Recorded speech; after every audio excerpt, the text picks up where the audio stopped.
डावलण्यात आलं. त्यानंतर अनेक पक्षाकडून आपल्याला तिकिटात किंवा आमच्या पक्षामध्ये सामील व्हा ह्याबद्दल तुम्हाला काहीतरी ऑफर आलेल्या आहेत का?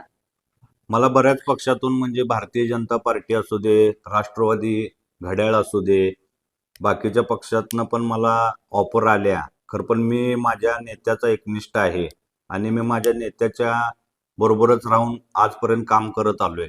फक्त ह्यावेळेस मी एक असा निर्णय घेतोय की मला अपक्ष उभारलं नाही तर माझं समाजकारण आणि राजकारण संपल.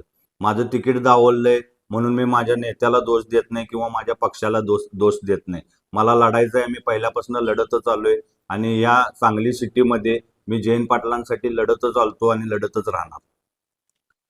आपण आता चर्चा केली ते बल्लू केरेपाळे यांच्याबरोबर.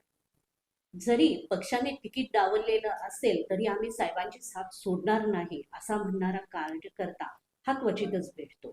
अपक्ष म्हणून सर्व जे आता वेगवेगळ्या तिकिटावरती लढणारे आहेत त्यांना बल्लू केरेपाळे हे भारी पडणार यात तीळ मात्र शंका नाही.